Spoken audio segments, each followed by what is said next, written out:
Guys, അപ്പോൾ നമുക്കിന്ന് clay വെച്ചിട്ട് ഒരു അടിപൊളി ട്രിങ്ക് ഡിഷ് ഉണ്ടാക്കിയാലോ. അപ്പോൾ ഇതൊരു ക്യൂട്ടായിട്ടുള്ള ഒരു ട്രിങ്ക് ഡിഷാണ് കേട്ടോ. അപ്പോൾ ഈ ക്ലേ ഞാൻ വീട്ടിൽ തന്നെ ഉണ്ടാക്കിയെടുത്താണ്. ഇത് നമുക്ക് ഇങ്ങനെ കടയിൽ നിന്നൊന്നും വാങ്ങേണ്ട ആവശ്യമില്ല കേട്ടോ. ഇപ്പം നമുക്ക് കുറേ വീഡിയോസിലൊക്കെ നമ്മൾ കണ്ടിട്ടുണ്ടാകും ക്ലേ ഉണ്ടാക്കുന്നത്, അതുപോലെ ഉണ്ടാക്കിയതാണ് കേട്ടോ. അപ്പോൾ നമുക്ക് ആദ്യം ഈ ക്ലേ എടുക്കുക, എന്നിട്ട് നമുക്ക് നല്ല രീതിക്ക് ഒന്ന് പരത്തിയെടുക്കാം കേട്ടോ. അപ്പോൾ ഭയങ്കര തിന്നായിട്ട് പരത്തരുത്, അത്യാവശ്യം തിക്നെസ്സിൽ തന്നെ പരത്തുക. കാരണം ഇതൊരു ട്രിങ്ക് ഡിഷാണല്ലോ. ഞാനൊരു അമീബയുടെ ഷേപ്പാണ് ഉദ്ദേശിച്ചത്, പക്ഷേ ഇത് എന്ത് ഷേപ്പാണെന്ന് എനിക്ക് മനസ്സിലാവില്ല. എന്തൊക്കെയായിട്ട് വന്നിട്ടുണ്ട്. ഇനി നമുക്ക് വെള്ളം വെച്ച് നമ്മളെല്ലാം സ്മൂത്താക്കി എടുത്തിട്ടുണ്ട് കേട്ടോ. പിന്നെ നമ്മൾ ഇതിൻ്റെ കവർ ചെയ്യാനായിട്ട്, അതായത് ഇതിൻ്റെ സൈഡൊക്കെ കവർ ചെയ്യാനായിട്ട് ഇതുപോലെ കട്ടിയിൽ നമ്മൾ ക്ലേ ഉരുട്ടിയിട്ട് എടുത്തിട്ടുണ്ട്.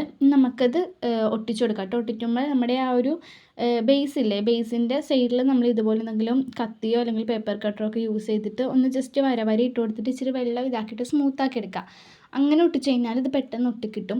ഇനിയിപ്പോൾ ഇത് നമ്മൾ ഉണങ്ങിക്കഴിഞ്ഞ് അതിൻ്റെ സംഭവം പൊട്ടിപ്പോകാതിരിക്കാനായിട്ട് ഈ നമ്മൾ ഒട്ടിച്ചിട്ട് അതിൻ്റെ ആ ഒരു എഡ്ജസ് ഇല്ലേ, അതിനകത്തോട്ട് നമുക്ക് ഇതുപോലെ കുറച്ച് ക്ലേ ഇങ്ങനെ ഉരുട്ടിയെടുത്തിട്ട് അതും വെള്ളം വെച്ചിട്ട് ഇതാക്കി സ്മൂത്താക്കി ചെയ്തെടുക്കാം.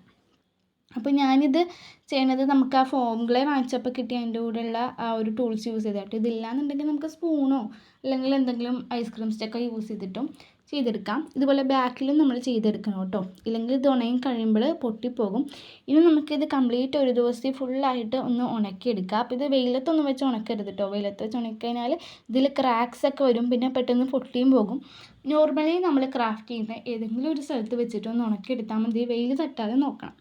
അങ്ങനെ നമ്മുടെ ഉണങ്ങി കിട്ടിയിട്ടുണ്ട് കേട്ടോ. അപ്പോൾ ഞാൻ ഒരു ദിവസം ഫുള്ള് വെച്ചിട്ടുണ്ട്. അപ്പോൾ നമുക്ക് ഇനി ഒരു പീച്ച് കളറിലെ പെയിൻറ്റ് അടിച്ചു കൊടുക്കുക. അടിക്കുമ്പോൾ അക്രിലിക് കളർ തന്നെ അടിക്കണം കേട്ടോ. ഫാബ്രിക് പെയിൻറ്റ് അടിച്ചു കഴിഞ്ഞാൽ നിൽക്കുമെന്ന് എനിക്കറിയില്ല. അപ്പോൾ 2 കോട്ടെങ്കിലും മിനിമം അടിക്കണം. അങ്ങനെ നമ്മൾ പെയിൻറ്റ് അടിച്ചിട്ടുണ്ട്. അപ്പോൾ ഞാൻ ഒരു ചെറിയാണ് വരക്കാൻ ഉദ്ദേശിക്കുന്നത്. പിന്നെ പെയിൻറ്റ് ബ്രഷ് വെച്ച് വരക്കാൻ എനിക്ക് അത്രയ്ക്ക് അങ്ങോട്ട് പ്രാക്ടീസ് ഇല്ലാത്തതുകൊണ്ട് ബഡ്സ് വെച്ചിട്ട് 2 ഡോട്ട്സ് വെച്ചിട്ട് നമ്മൾ ഇതുപോലെ സ്റ്റെമ്മും കൂടി വരച്ചെടുക്കേണ്ടത്. അങ്ങനെ നമ്മൾ എല്ലാ ചെറീസും വരച്ചെടുത്തിട്ടുണ്ട്.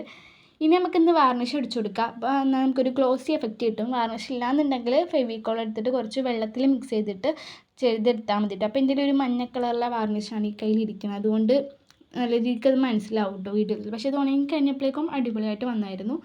അപ്പോൾ ഞാനിത് ചെയ്യുന്നതിൻ്റെ ഇടയ്ക്ക് കുറച്ച് പെയിൻറ്റ് ഉണങ്ങാതിരുന്നിട്ടുണ്ടായിരുന്നു ഗൈസ്, അതുകൊണ്ട് ഇത്തിരി പടർന്നിട്ടുണ്ട്. പക്ഷേ എന്നാലും കുഴപ്പമില്ലാത്ത രീതി കിട്ടിയിട്ടുണ്ട്. അപ്പോൾ സംഭവം അടിപൊളിയായിട്ടുണ്ട്. വീഡിയോ ഇഷ്ടപ്പെട്ടാൽ ലൈക്കും സബ്സ്ക്രൈബും മറക്കണ്ട.